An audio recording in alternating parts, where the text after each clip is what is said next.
Hello, everyone, and welcome to the Hockey Podcast, where we might actually be able to talk about hockey. Maybe. Who knows? You can follow us, of course, on Twitter at podcast_hockey. Like us on Facebook, the Hockey Podcast as well. And subscribe on wherever you get your podcasts, which includes iTunes, Spotify, and iHeartRadio. With us today is Sean. Hello, Sean. How are you? I'm good, thanks. Devin, how are you? I'm good. Enjoying the very sunny weather here in Burnaby, Vancouver area. Yes, Chris is with us as well. Hello. Hello. You're doing all right? Yep. And joining us today, because we will be reviewing a little bit later on the 2012 NHL Draft, as that's been one of the things that we have been doing, going through reviewing the drafts, and we'll get an interesting perspective. Jack from Oilers YYC is with us. Hello, Jack. How's it going? Good, Kevin. Thanks for having me on. Hope everyone's having a good night now that spring/summer is finally here for everybody, I think. Yes. Well, although it's kind of like, I feel like it's sort of a winter too. Like I feel like if this is the year that we're going to get if there's ever going to be a year that we're going to get a big snow dump at a wrong time, this would be the year to do it. Because, what else could go wrong in 2020? Right? Yeah. That's a pretty good point. Yeah. Yes. I mean, Calgary survived without getting a snowfall on May long, so maybe. I'm touching wood, which is my head right now. Fair enough. So before we get into the draft, we'll talk about that a little bit later. We do have some news. Gary Bettman was on a press conference, had a call on Tuesday, and announced some things we kind of already knew. The 24-team play-in/playoff format has officially been launched. So the regular season as we know it is over, and 24 teams will be vying for the Stanley Cup. The top 4 teams in each conference will get a sort of a bye or a play-in to lead into a round robin to determine the seeding. And then 5 to 12 will be playing a best-of-5 series to determine the 16 that will be officially in the Stanley Cup playoffs. We've heard a little bit from Sean and Chris about this already, but we'll get to them in a second, but we haven't heard from Jack yet. From your perspective, how did you feel about this? How are you feeling? Do you like this? What are your thoughts? This comes back down to all the things we've watched the NHL do for decades now. It's kind of a knee-jerk reaction to a situation where it's a big business. I know there's sponsorships involved. They're trying to play out the season. They have this feeling that they have to award a Stanley Cup no matter what's going on. And, I guess that's fair. I'm not a big fan of what they've done here personally. I think this is forcing something that, maybe at the end of the day isn't required. You're taking a bunch of teams that were in the playoffs and you're just basically adjusted everything so that your large TV market teams have a chance. And, it's a bit of a money grab, I'm sure. I'm sure there's issues with the sponsors not wanting to pay because the season was canceled. They don't want to lose the revenues. There's lots of problems and worries about the salary cap for next year, how they're going to deal with the escrow, like all that. So I know there's a lot of stuff on the back end that, I can understand. The format itself, though, I don't know what you could have done differently, I guess, at the end of the day. I think they're just trying to get as many eyeballs as they can on the sport. And that's why you've got the seeds that have the 24 teams in it. At that point, if they were going to do that, I don't know why they didn't just do the whole league and give everyone a shot. I don't know where they drew the line. I honestly think they just looked at the biggest TV markets in the States and then they drew the line below the lowest one. But that's just my opinion on it.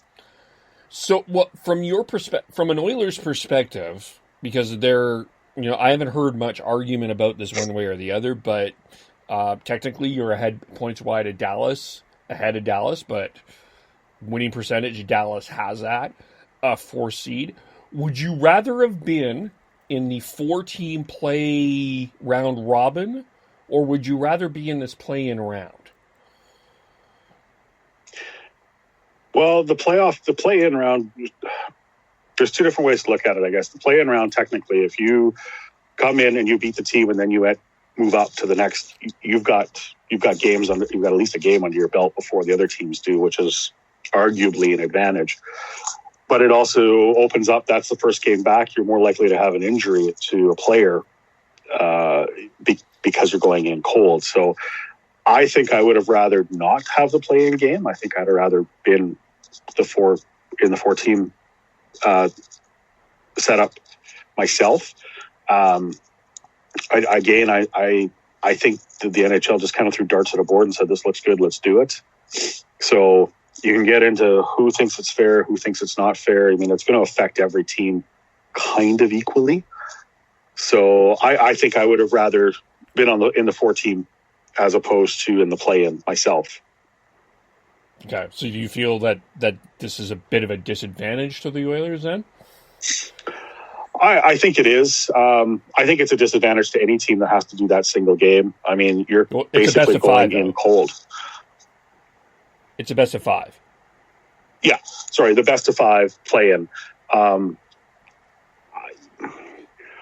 Look, at the point right now, they're putting teams in that shouldn't have been in the playoffs based on when the season ended. We all know in a 5-game series or 3-game series or 7-game series, anything can happen. I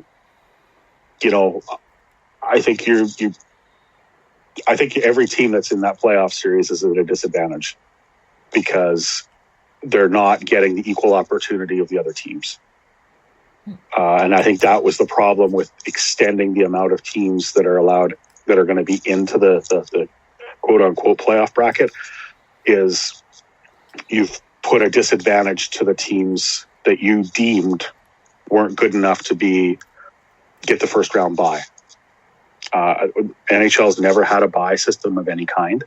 And that's one of the reasons why the Stanley Cup playoffs are so arguably like one of the hardest things to do day in and day out in the regular season, is because you've got to play 7-game series against, all those rounds.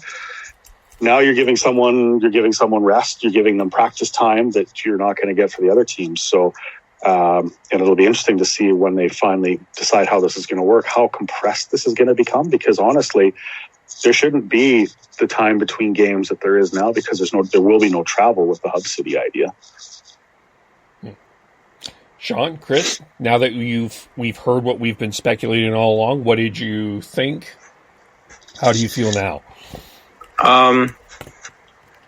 In terms of who has the advantage, I think, initially the teams in the play-in series probably have a bit of a disadvantage. But once you get past that, I think there's an argument to be made that they have the advantage in the quote unquote first round of the playoffs. Once they get through, because they've played in do or die scenario, while these other teams in the round robin haven't really had that up there.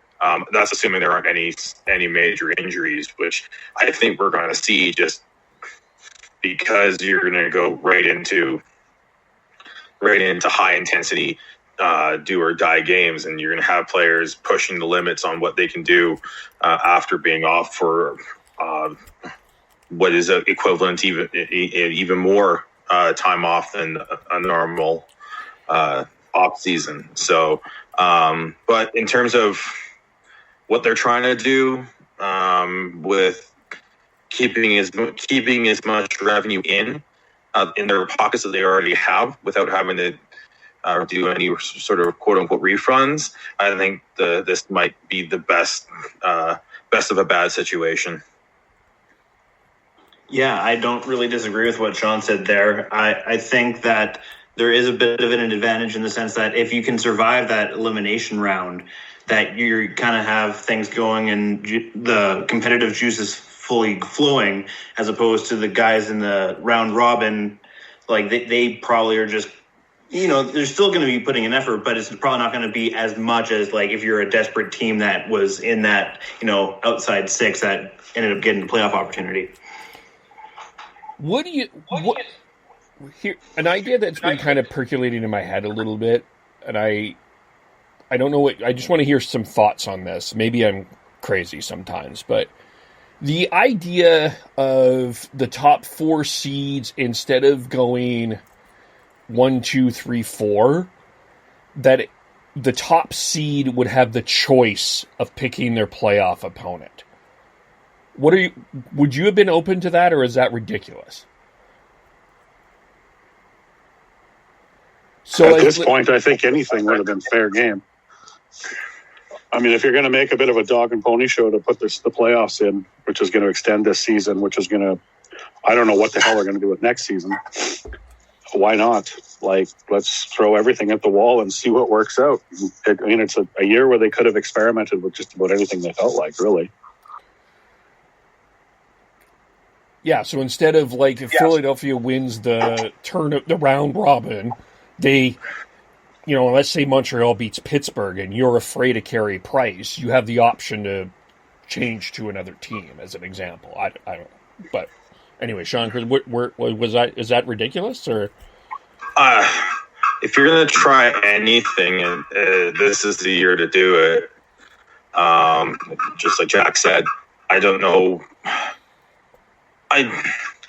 For the traditionalist in me says don't do it. Like that's just this. You're changing the format of the playoffs too much. But again, it's if you're gonna do it, this is year to do it. Chris? Sorry, didn't realize I was on mute. I agree with the other two guys. Yeah, like this really is your golden opportunity to be able to get creative, but at the same time, I'm kind of like Sean, where like the traditionalist in me is just like, you know what? No, let's just kind of go with something that's familiar. So are you open to the reseeding or the re-bracket idea? I think I'm probably more so leaning towards the reseeding part. So if Montreal beats Pittsburgh, I'm not saying Montreal, I'm just using that as the example because that's been the example that has created a bunch of these arguments. Montreal wins, they would play the number 1 seed as opposed to the number 4 seed. That's what you would prefer? Yeah. It kind of has the most familiar aspect to it. Okay. Sean, Jack, what do you think? I think the only problem I've got with the reseeding thing is, and based on looking at how things can play out, they've already taken out the ability for the rivalries to kind of kick back in. So the reseeding thing is kind of good because you're going to continually give the better team the lesser opponent, which is kind of what the playoffs are designed to do regularly. So I guess the reseeding would be in my mind, would be the way to go as opposed to the other option there.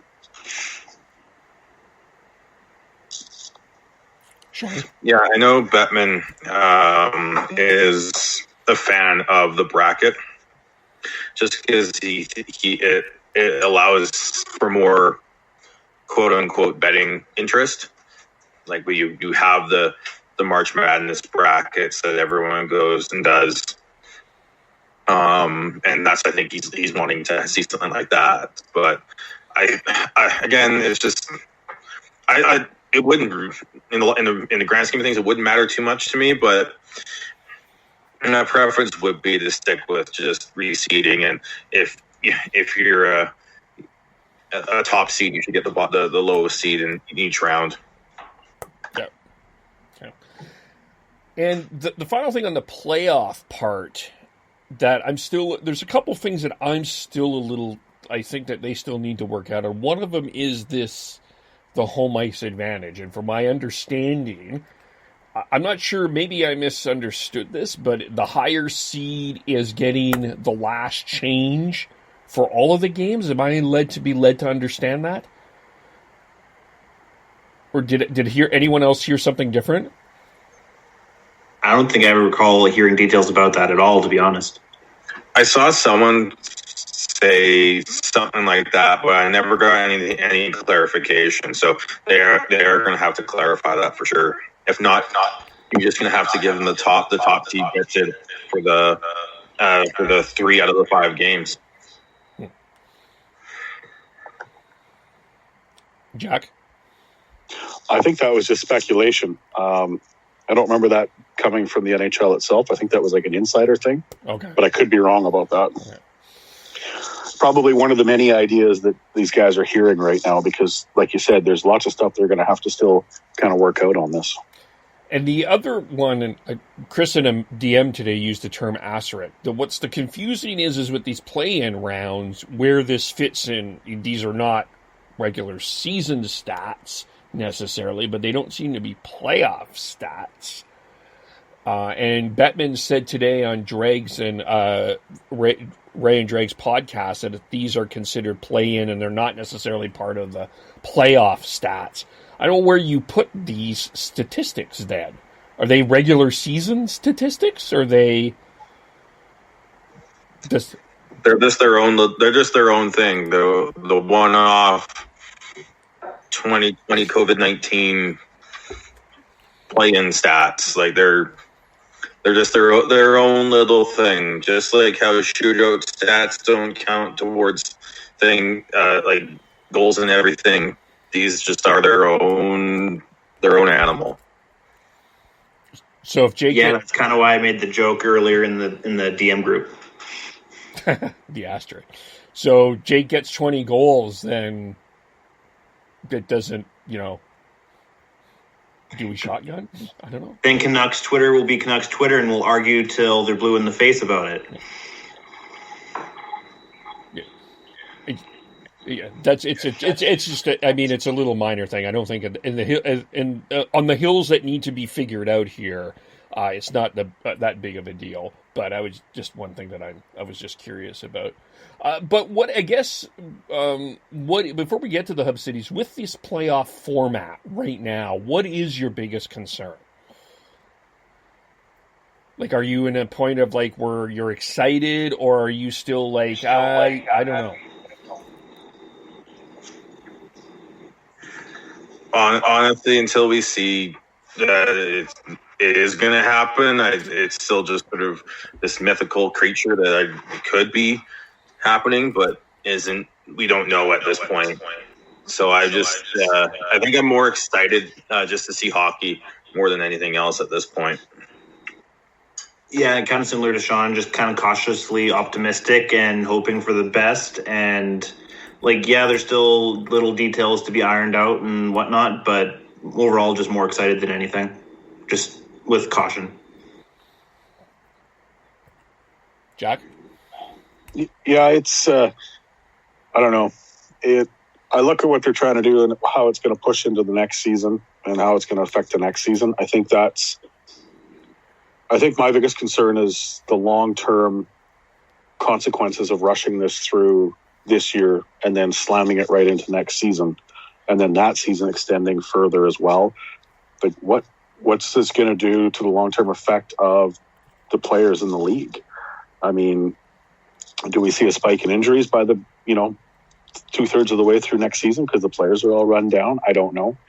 I try not to think too negatively about that kind of stuff, but to me, it's a concern. It's kind of cool that hockey's going to potentially come back and we're going to see some hockey, but I don't know. I think at the end of the day, whoever wins the Stanley Cup this year is going to end up with an asterisk beside them because they didn't finish the regular season and they didn't play the playoffs properly. But then they're going to roll into next season, and it's so I'm right on the fence whether I'm even happy that it's going to happen or not going to happen. I'm sure once it gets rolling, I'll be like, "Hey, hockey!" But until then, I'm just like, I don't know about this. I understand why they want to do it. I just don't know if I agree with it completely yet. Don't know if I'm completely sold. Just a curiosity question then, Jack. Do you view the lockout shortened seasons as asterisk sort of seasons as well then for those Stanley Cup winners? No, because they actually played the full-on playoffs. You could argue that they're going to be playing 4 full rounds of best of 7 this time around too, though. So why would this season get one? How many teams are not playing in the first round this year? Like, yeah, there is a greater amount that are starting off in the elimination part, but I guess you could make the argument that it's not technically playoffs. Yeah, I don't even think the lockout season's that's a management decision to close it down. This is, again, I'm more concerned about the long-term effects we're going to run into here by condensing all this stuff. But at the same time, as soon as you've offered teams a bye and you've brought teams into the playoffs that were not in the playoffs, you've changed the playoff format completely. The regular season, you could play less games. Everyone played the same amount of less games. Not everybody played the same amount of regular season, and not everybody's going to have to play. Say one of the teams that's playing in this first round buy-in, like say the Canucks go on a run, but by the time they get to the end, they're worn out because they've had to play. They played a 5-game series against Minnesota that dragged it to third overtime of Game 7. They're already at a disadvantage going in. You've got them up against 5 games that the other team didn't have to play. So I don't personally see this as a great advantageous thing to the NHL. I think the quality of hockey when this starts is not going to be good because we all know what preseason hockey looks like, and that's what this is going to feel like. They've been off for too long. So we're not going to see playoff hockey probably until the third round. It's going to take teams that while to get going again. So the product's not going to be the best start. It's going to be like watching, well, maybe not quite preseason, but that first 10, 15 games of the season that's always a little sloppy. We're going to start out with that. The refs are going to have to get back into their flow. Teams are going to have to get back into their flow. You got a goalie that starts out cold. There's no warm up for them. It's that's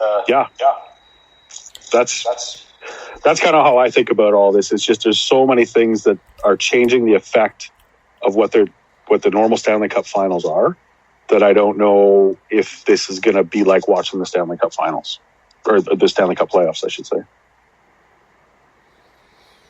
Sure. Sean, did you have a...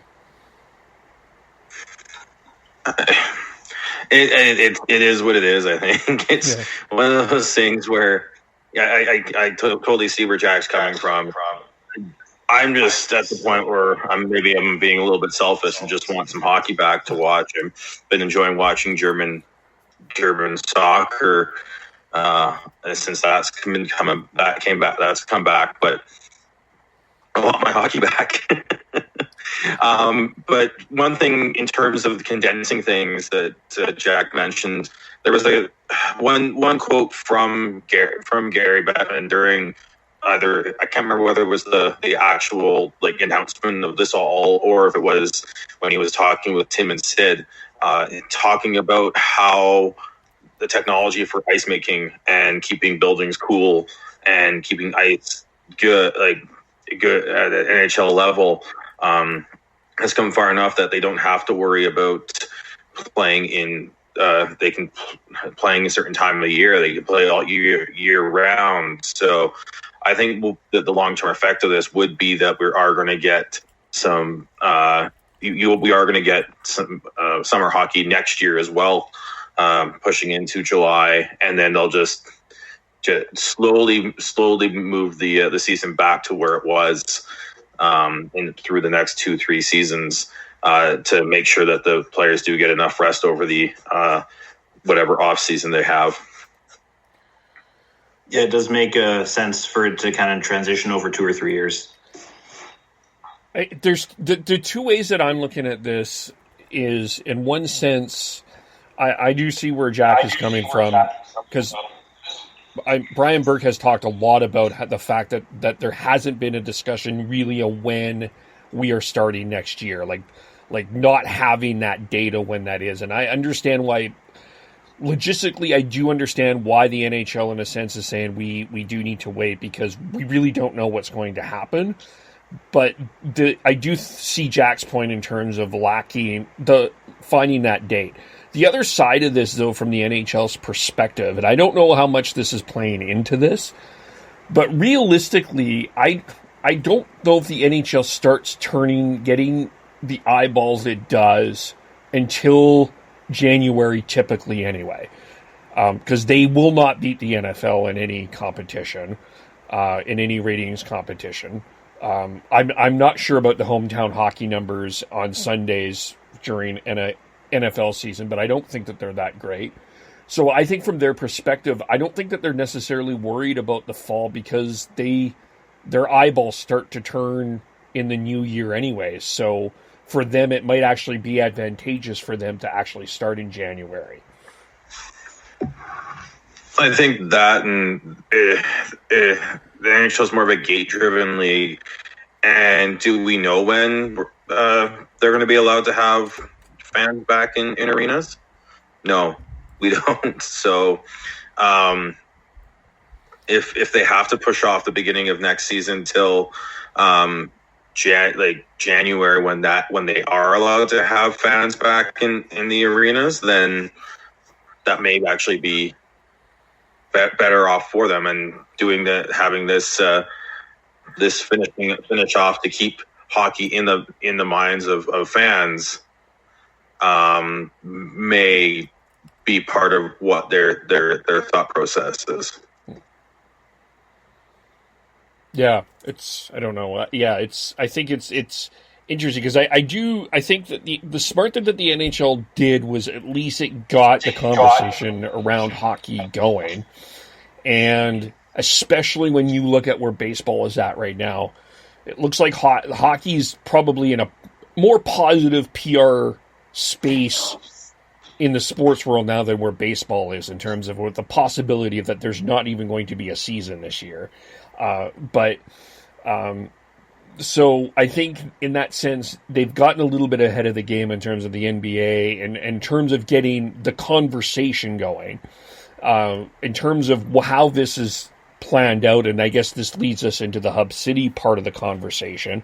There are 8 in play. We've known about Vancouver. We've known about Toronto, and we've known about Edmonton. We also knew about Vegas. One person I know is not a fan of the Vegas idea. Columbus is in. Pittsburgh is in, as well as a couple of the other cities. Chicago is in as well. We'll start with Jack. How are you feeling about these hub cities? And are you open to the idea of Edmonton being a hub city? Where are you with that? Yeah, the hub city thing, I mean, that's probably the best way they can go about doing this, honestly. The biggest concern I think they're going to have is getting the players to the hub cities safely without any issues, especially coming out of the U.S.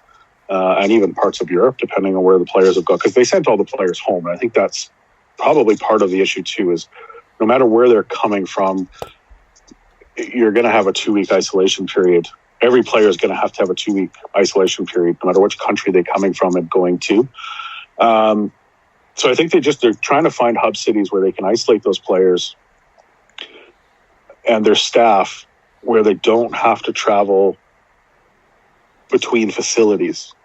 Of course, being from Edmonton, and I've been back to see the ice district and stuff, Edmonton is a very good one because they can house a number of teams in the hotels that literally attach to the arena, which is attached to a practice facility as well. So you could really, nail that down.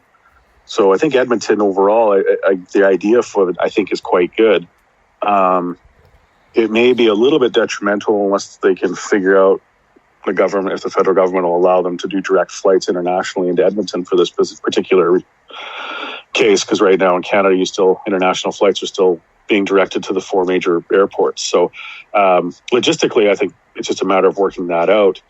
I think overall Edmonton's probably a good choice based on the facilities that are there. It makes sense. You can shut that area down. The players can physically not even have to go outside to get from hotel to practice facility to arena. So, yeah, I could see why that one would be on the list for sure. How do you feel about the other ones? I don't know enough about all of them, to be honest, to tell you for sure. But I think any of them that have the facilities basically built up at or near enough to the arena so that I think what you want to try to avoid is any potential where, fans are going to build up to watch these teams move around, I think is what you're going to want to try to eliminate. So I know Chicago, if I remember right, they're the same idea. They've got, because there's that convention center that's kind of attached to that building where they have all the hotels right there. Honestly, I haven't been to Vegas since they put the arena in, so I can't remember for sure how it is.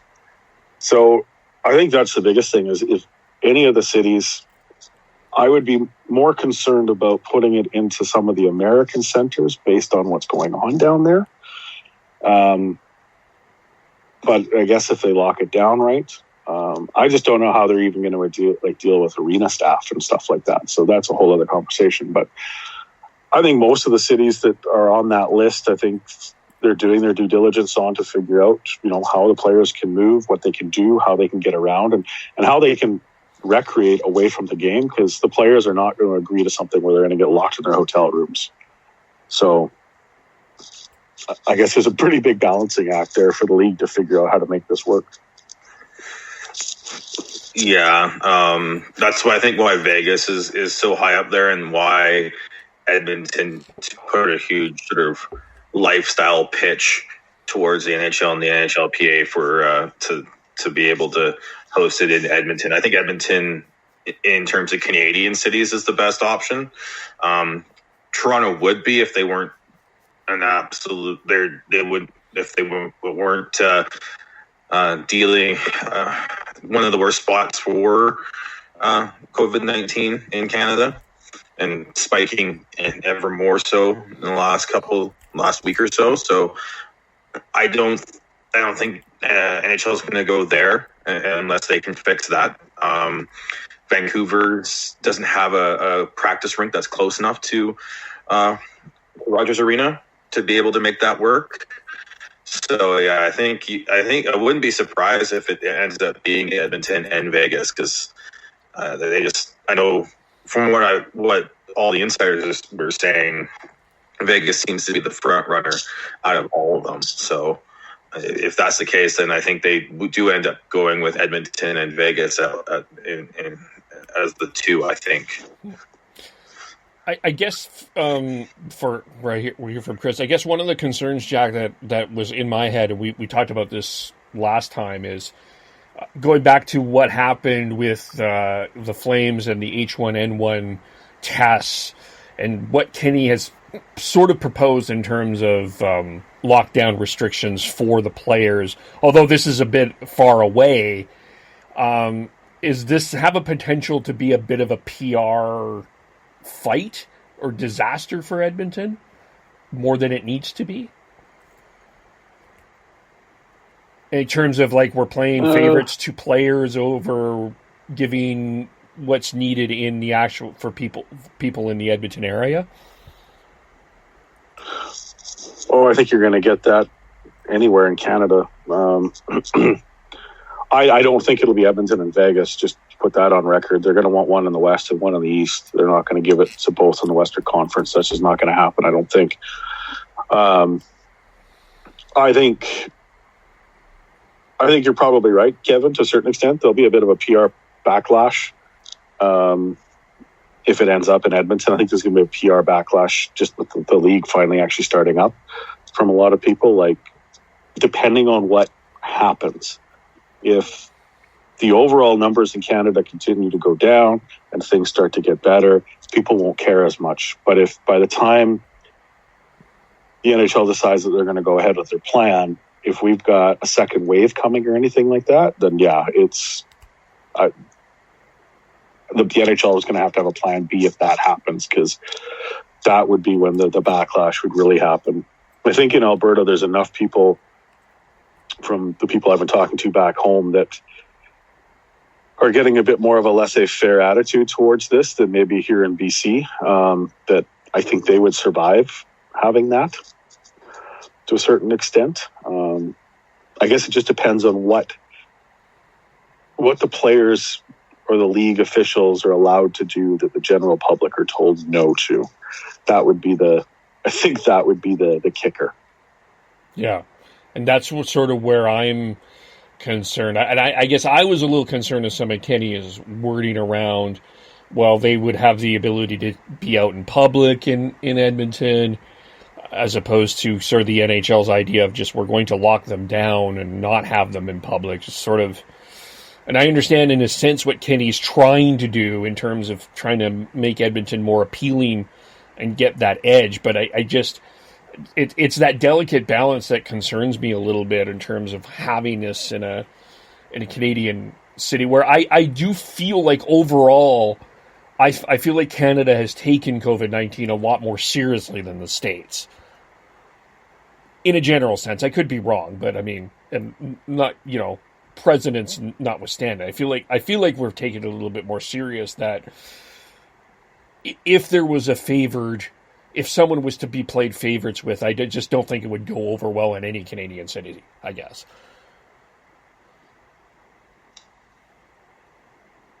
Yeah, agreed. Yeah. But, yeah. Is there anything else that we need to talk about around this that we missed? By that silence, we will move on. So it is the 2012 NHL Draft. We have been reviewing the last 4 or 5 weeks. We've been kind of reviewing some of the drafts and looking back and picking our top, who we would now pick if we did a redraft for our top 5. And we are now in 2012, which is the year of Nail Yakupov, was picked first overall, the third consecutive for the Edmonton Oilers at this particular point in time. Of course, Taylor Hall before, Ryan Nugent-Hopkins before that. So, Jack, just from your perspective, looking back at this draft and Yakupov, I guess the simple question is what happened? From what I can remember, what happened here was it's a weak draft class to start with. If you look at a lot of the rankings, a lot of people have these anywhere from the 8th worst draft in class in history to the 13th. And when you look at the top 4 players that were in that draft, and I can remember this one fairly vaguely because there was a lot of talk about what the number 1 player was. And there was a talk between Nail Yakupov and Murray. Those were the two that were back and forth, neck and neck, right down to the hour before the draft, to be honest. And the problem with drafting with a high draft pick or a number 1 overall draft pick, and I've heard many of the experts out there say this as well, like Drager has said this, John Shannon has said this.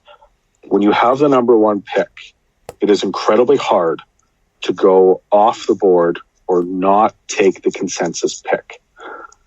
And right before that draft, the consensus pick was Nail Yakupov. You were allegedly getting a pure scoring winger that could sit on your power play and be like a mini Ovechkin and put the puck in the net, because that's what he did his entire junior career. You were getting that player that you could build your power play around, that was going to get you the goals that you needed. He was never drafted to be a driver of a line or anything. It's just he was the guy that was going to get you goals. I mean, he had 49 goals with Sarnia's 1 year with 65 games played. He was hurt the next year. He still had 31 goals. He was a pure goal scorer. So that's, in the NHL, if you've got a number 1 over draft pick, you're typically going to go for the best offensive player, unless you have a defenseman that is insanely good. And that's why they picked Yakupov over Murray. But honestly, if we go back and look at that draft, Murray didn't amount to anything either. He did not turn into a number 2 overall draft pick defenseman at all. So that was a tough one. I remember the debates for the weeks before the draft about that, and you're in a tough spot. It doesn't help that Tambellini was our GM. It doesn't help that our scouting staff at that time, that was probably the worst scouting staff we had, and they'd been there for like 3 years before that too. So obviously some stuff got missed. I know there's been lots of people on record over the years saying, oh, when we interviewed him, we knew right away he was horrible. I highly doubt that. You're just trying to make yourself sound good.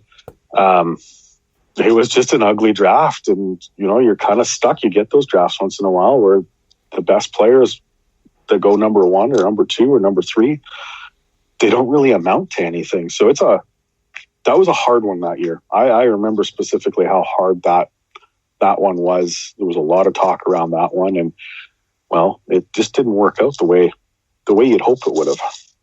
Did it start off just off the right rails right away, or? It did.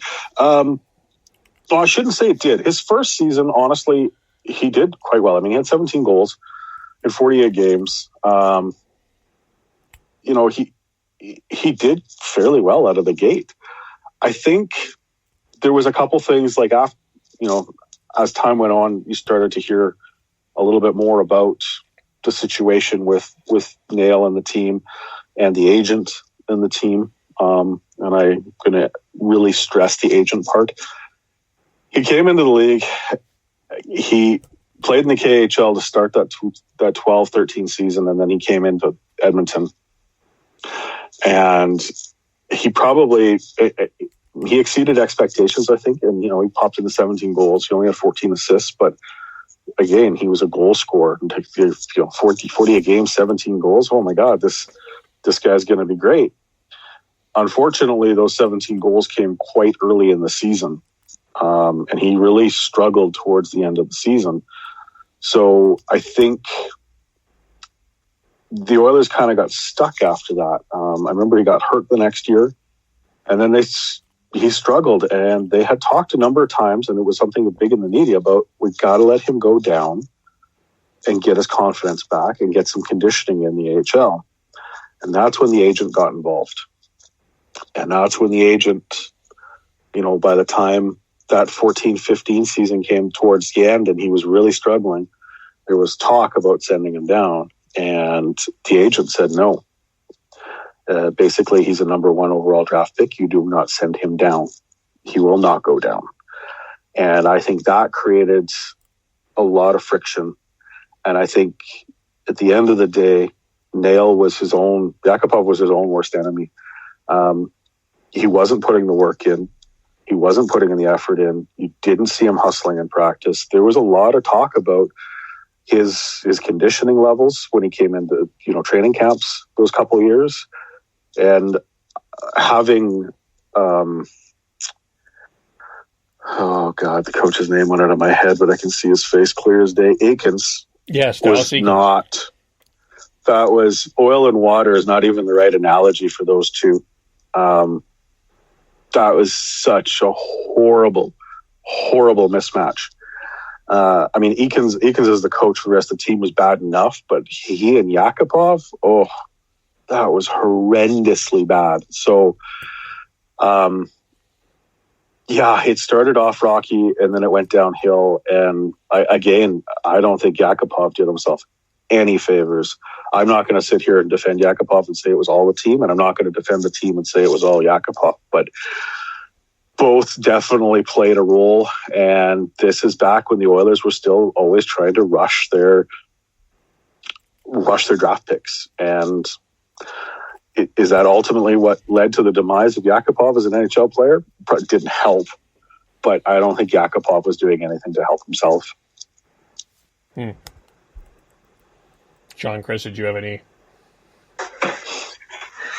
Yeah, it just was. Yeah, it was a very interesting draft because you had even the 3rd overall Alex Galchenyuk and 4th overall Griffin Reinhart haven't really turned into top players you would be happy with as a top 5 pick.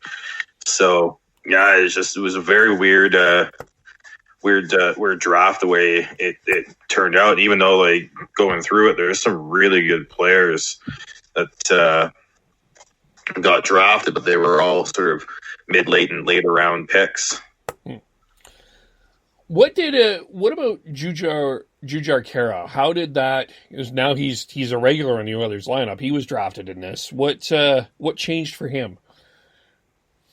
Oh, he still hasn't changed. I mean, what has worked for him? He was unfortunately not good enough to be a regular player. This last season really proved it. Again,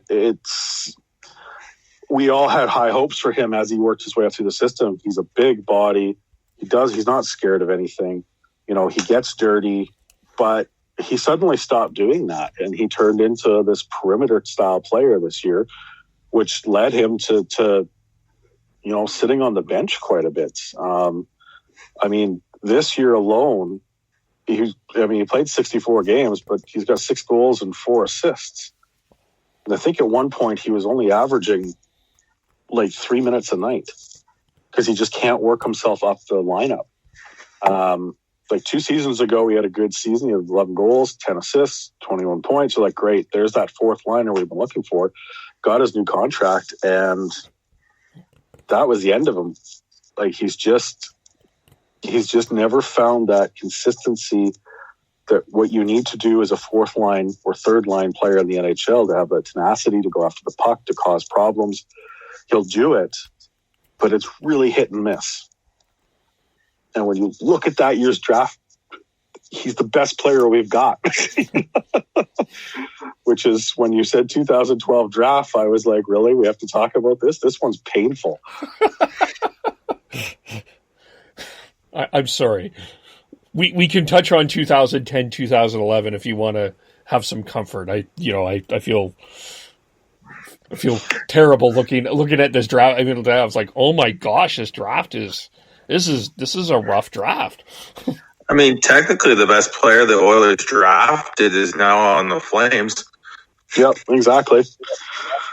Yeah, and he was a late bloomer, and that was back when the Oilers weren't being patient with anybody. And when he bloomed, he turned into a pretty consistent, third pairing defenseman that most teams would probably be very happy to have him on there. But nobody else turned out.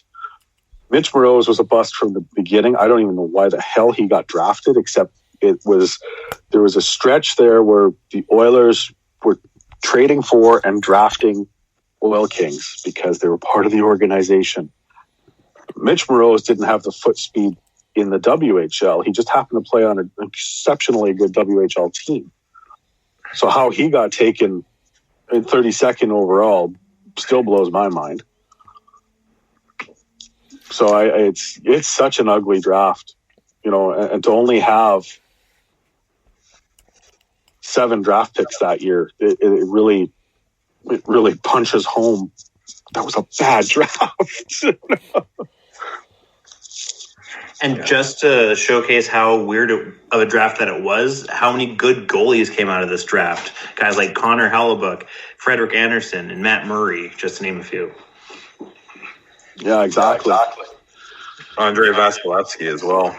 Oh, yes. How did I forget him? Yeah, like even like the defense in this draft is pretty good. Part of what I might as well go do my top 5 from this draft. You got Philip Forsberg, who's the number 1 pick for me. I don't know, one of the best all around forwards in the game right now.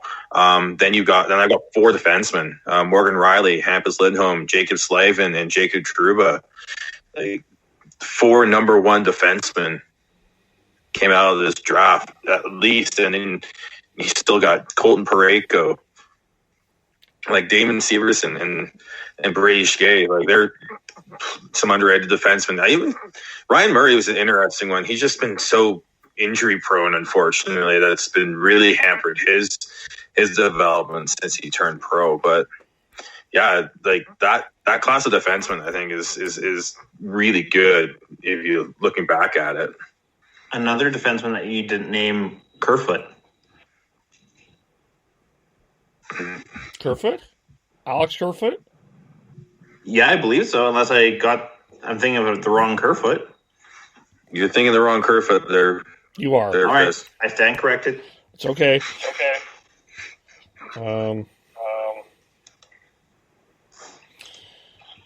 How close were you to putting Connor Hellebuck on your list?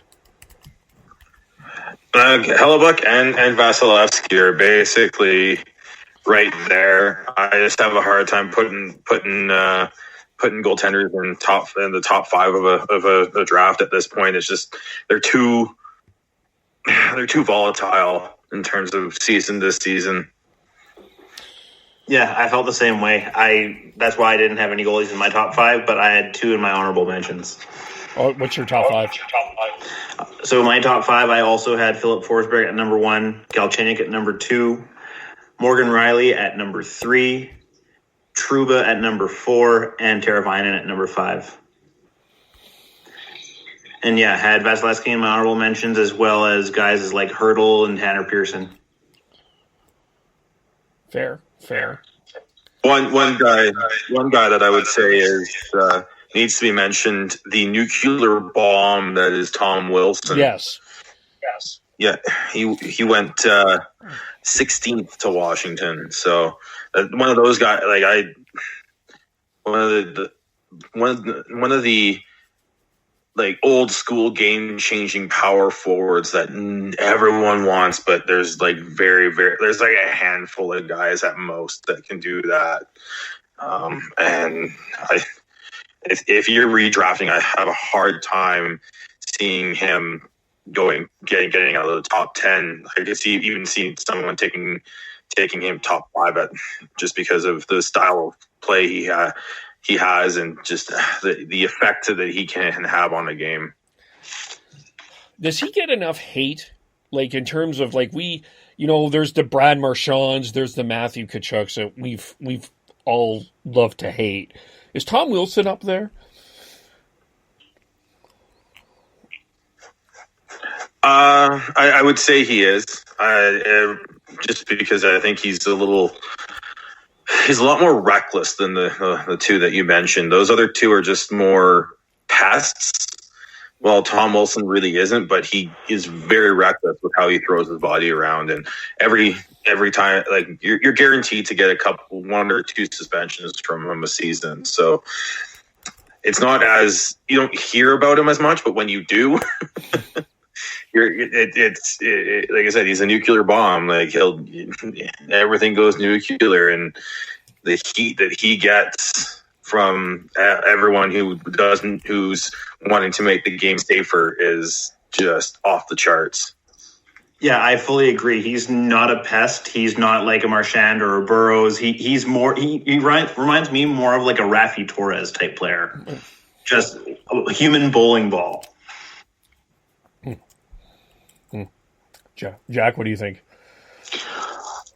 Yeah, I kind of think the same way. He picks his spots, he picks them poorly, and then he pays for them. Sometimes he probably should pay a little more than he does. The Brad Marchands of the world, they're the ones around licking people and spitting on people and being just gross human beings as well. They get a little more hate because people see that as a little bit more disgusting, I guess. Whereas Tom Wilson he chooses poorly, and that costs him a few games every year, and his team hit a good player too, every year. So someday he might adjust his game and stop doing that, but it's hard to say.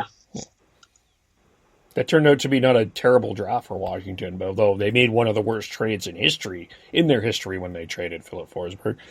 I'll go with my top 5, then everyone can laugh and we can hear Jack's. It's hard to argue Vasilevsky's success in this league, although he hasn't necessarily had the playoff success. So for me, I would pick him number 1. Forsberg, I would go number 2. Morgan Rielly, number 3. Although to me, there's a flip between Rielly and Slavin. I wonder if Morgan Rielly was in Carolina and Jacob Slavin played in Toronto, if that would change a bit. because we get to see Morgan Rielly a lot more. Don't get me wrong, I really like Morgan Rielly.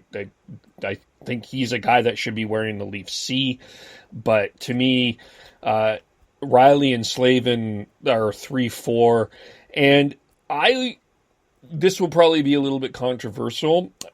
Thomas Hertl would probably be my 5th. The guy has talent. I look at Jacob Trouba, and I guess for me, his issues in Winnipeg would leave me to be a little bit hesitant if I want to pick him or not. I'd like to know more about what happened there, if that was the team or if that was more Trouba, but I would probably have him 7. I would probably take Colton Parayko, honestly, over Jacob Trouba. So, yeah, my top 5 would be Vasilevsky, Forsberg, Rielly, Slavin, and then Thomas Hertl. You can all laugh now if you want. Nothing wrong with those picks at all. It's more left field than the rest of ours, but I hear those arguments. Another defenseman that we didn't mention was Matt Dumba.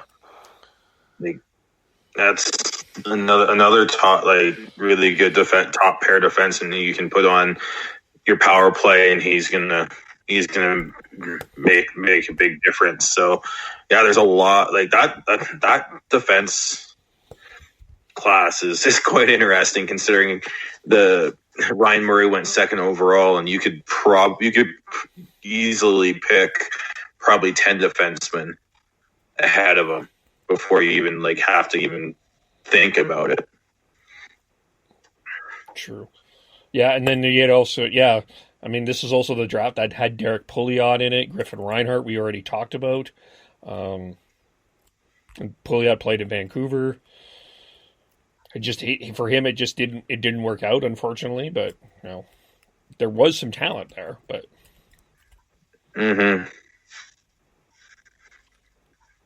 I like Teravainen too. Jack, do you have a top 5 or? Yeah, top 5, I guess, for me would be Forsberg. I would have had him at 1. I probably would have still gone Galchenyuk at number 2. Just he's a pretty strong forward, and if he had a little more structure on him in Montreal, I think he'd be a great player. Then I would have probably Lindholm 3rd, as much as he drives me nuts every time I end up with him in my hockey pool. Then I'd probably have Gostisbehere at 4, and then 5th. 5th, I'd probably go off the board a little bit. I'd go with Parayko as my 5th. But again, we've all brought up the same. There's Morgan Rielly of the world, there's Dumbas of the world, there's Trubas of the world. I love Colton Parayko. I love the way he plays the game. You could drop him on almost every team, any team in the league, and he's your number 2 guy that can just munch minutes. And it'd be so nice to have that. Yeah. Oilers fans salivating over having a good defenseman. We've had some pretty good ones over the years, but it's been a while. Hey, I gave some love to Darnell Nurse a couple of weeks ago, so. Where is for Devin here? Where is Freddie Anderson on this list? Oh, he's the third. He's the third goalie behind Vasilevsky and Hellebuyck. He was a 22-year-old draft in this draft.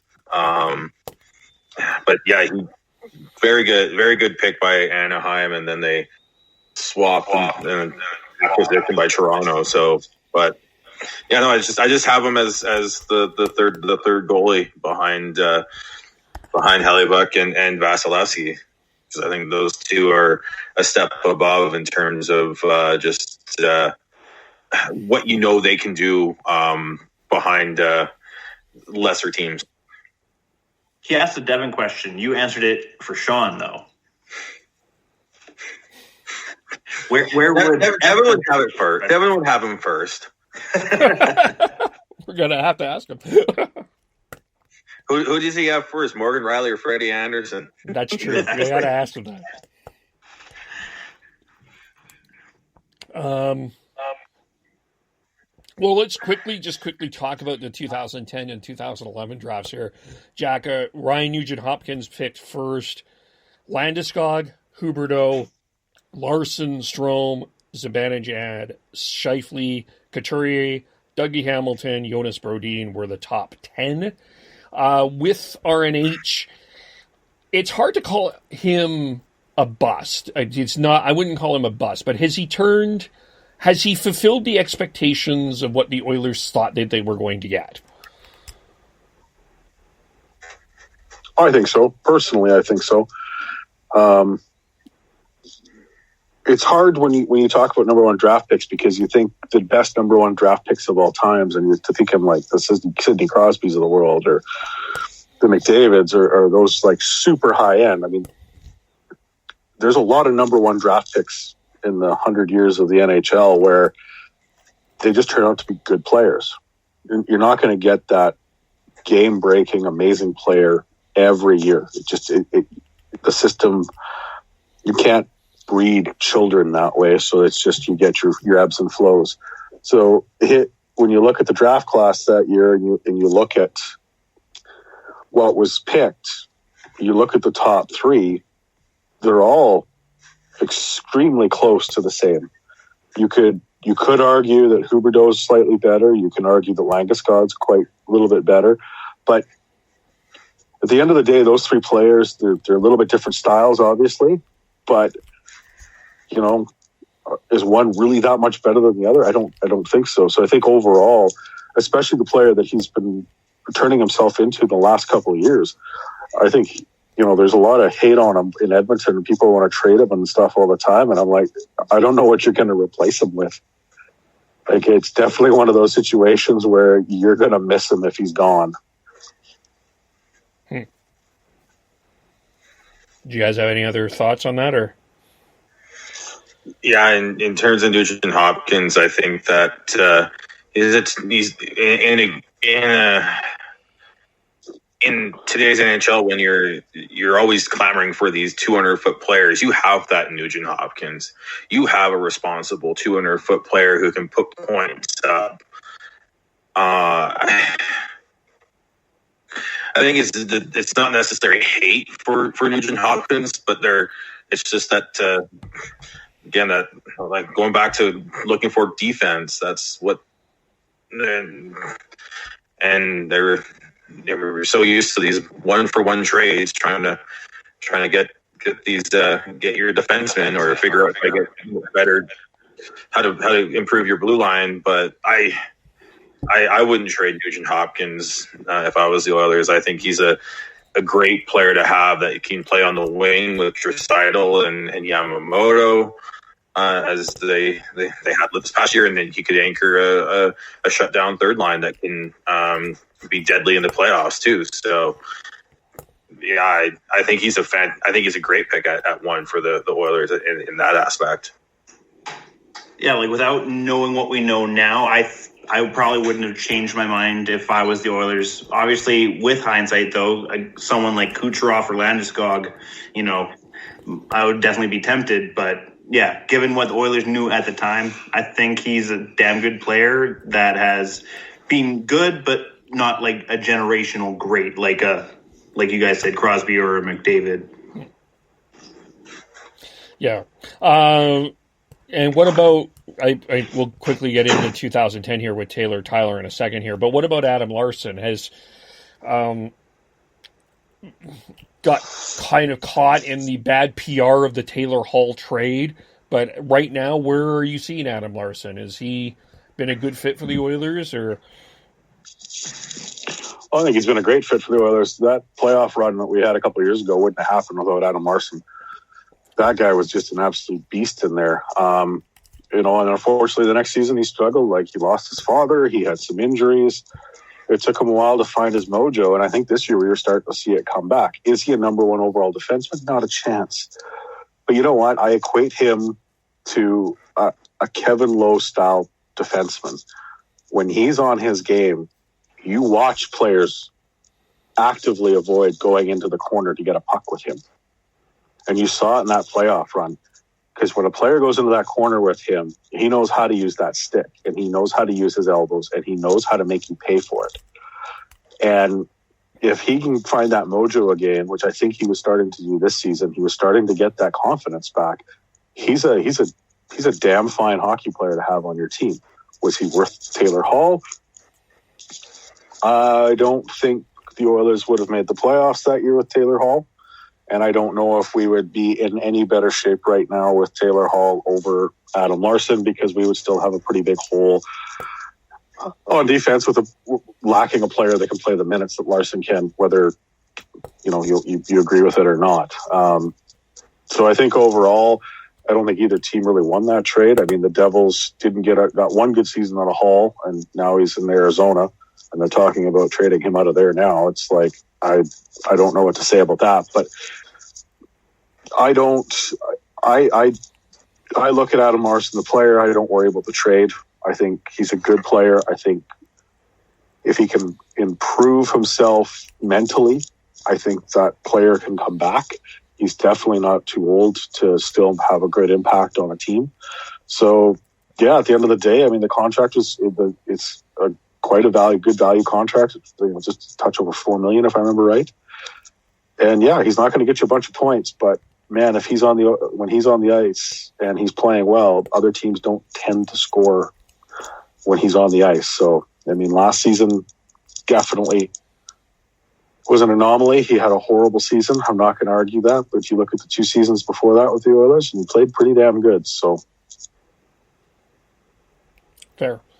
And Taylor, so let's get into quickly Taylor, Tyler.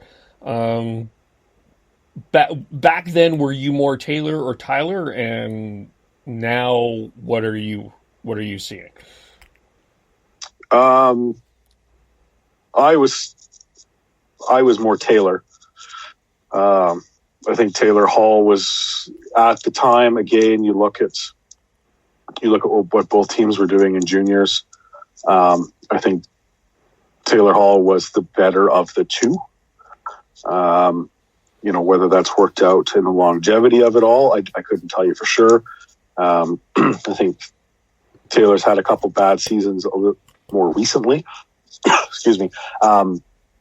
Whereas Tyler didn't have a great, like Sagan did not have the same great start that Hall did. It took him a few seasons to get going and to get over that hump. And it wasn't until he got traded to Dallas. I mean, he really languished when he was in Boston for those 3 years. So I think at the end of the day, you could probably just flip a coin with them, and they're probably about the same. So at the end of the day, I think if you redid the draft, you probably still would have gone with Hall number 1, and Sagan would have gone number 2. Fair. Chris, Sean, did you have any other thoughts or? No, not really. No. Sean, nothing? The answer is Mark Stone. Is what? The answer is Mark Stone. Oh, that's true. Yeah. It's a coin flip between the Taylor Hall and Tyler Sagan at this point. Sagan has more points, but he's played more games, and Hall's got a better points per game. And they both really, other than Sagan being a bit part in the 2011 Bruins Cup win, he hasn't really been able to do much playoffs wise. And Hall can't seem to win anything other than draft lotteries. So, yes, everyone has to win something, I guess. There we go. Yeah, and if you look at the class of that draft, they're still the best 2 players on the board. I mean, you can argue that Ryan Johansson and Jeff Skinner are very good players, but they're still just that little bit below. I mean, you've got Taylor Hall's played almost 100 games less than Skinner and still has almost 100 more points in his career. So that's a pretty big jump when you think about how many games that Hall has missed due to injury. Yeah, I would even put Johansson and Skinner right up there. I'd say the next three that I would throw in there, and if I was to do a top five, would be, like I said, Mark Stone, Vladimir Tarasenko, and Evgeny Kuznetsov. Just you look at what those three have done. You've got someone who should win a Selke here soon in Mark Stone, and then two of the more dynamic offensive players in the NHL in Tarasenko and Kuznetsov, and they've played a lot less than anyone the other those other two that you mentioned. So those would be the other three that I would throw in there. Yeah, I actually would fully agree with that. Those would be my same five. and it sounds like the cat would agree as well. Yeah, the cat's being rather vocal right now. Right. So, Jack, just quickly tell us what you're up to now. What have you got going on as we wait for the next phase of wherever we're at with hockey? Not much. I'm enjoying living in Revelstoke and living in the mountains. Trying to just go about my day to day. I'm not really worried too much about sports right now. Just realistically, by now, our teams would all be out of the playoffs anyway. So, boo. Fair enough. Hey, come on, guys! I know the truth hurts, but let's see. Well, hey, you know, with the Leafs, it's nice because they may actually, no, they're not even going to get hot playoff hockey in June. So, you know, that wasn't fair. That wasn't fair at all. But how do we follow you?